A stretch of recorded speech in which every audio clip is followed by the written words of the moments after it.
നടി ഉഷ ഹസീന സംസാരിക്കുന്നു തത്സമയം. ഈ പെൺകുട്ടികൾ തുറന്നു പറഞ്ഞ് അവരെ മാറ്റി നിർത്തേണ്ട അത്യാവശ്യം തന്നെയാണ്.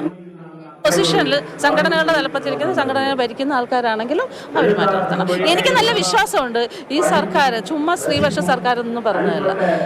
അതിന് കുറച്ച് സമയമെടുത്താലും വളരെ പോസിറ്റീവായിട്ട് തന്നെ ഈ സർക്കാർ വേണ്ട നടപടികൾ സ്വീകരിക്കും എന്ന് തന്നെയാണ്. ഏറ്റവും പ്രധാനപ്പെട്ട കാരണം വെച്ചാൽ ആരോപണം സിദ്ധിക്ക് വന്നു ആരോപണം വന്നു ആ ഘട്ടത്തിലെല്ലാം തന്നെ അവരുടെ ആരോപണ വിധേയരാകുമ്പോൾ രാജിവെച്ചു. പക്ഷേ മുകേഷ് ഇത്തരത്തിൽ ആരോപണം വന്നപ്പോൾ രാജിവെക്കണമെന്ന് പറയുന്നതിൽ ഇടതുപക്ഷ പ്രവർത്തകരായിട്ട് അല്ലെങ്കിൽ സഹയാത്രികരായിട്ട് ആർജവം നഷ്ടപ്പെടുന്നുണ്ടോ എന്നൊരു സംശയം പലപ്പോഴും. ഒരിക്കലും എനിക്ക് എന്തിനാ ആർജവം നഷ്ടപ്പെടേണ്ട കാര്യം?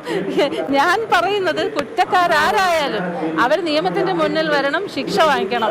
ശിക്ഷ അവർക്ക് വേണ്ട മാതൃകാപരമായ ശിക്ഷ കൊടുക്കണം എന്ന് തന്നെയാണ്. അതിനിപ്പോൾ ആരായാലും ഏത് ഉന്നത സ്ഥാനത്തിരിക്കുന്ന ആൾക്കാരായാലും അങ്ങനെ തന്നെ വേണം. ഇപ്പോൾ ഈ പേര് വന്ന ആളുകളൊക്കെ ഇത്തരക്കാർ തന്നെയാണ് എന്ന് തന്നെയാണോ എല്ലാവരും ഇൻഡസ്ട്രിയിലുള്ള ആളുകളൊക്കെ ആ രീതി തന്നെയാണോ പറയുന്നത്? ഈ ആരോപണം വന്ന ആൾക്കാര് പിന്നെ തീർച്ചയായിട്ടും എനിക്ക് ചില ആൾക്കാർ എനിക്ക് അറിയാവുന്നത് എൻ്റെ സുഹൃത്തുക്കളായിട്ട് സംസാരിച്ചിട്ടുള്ളത് ഞാൻ നേരത്തെ പറഞ്ഞിട്ടുണ്ട്. എനിക്ക് അനുഭവം ഉള്ളതും എനിക്ക് ആ വ്യക്തികളിൽ നിന്ന് ചില സംവിധായകരുടെ കാര്യമൊക്കെ ഞാൻ പറഞ്ഞു.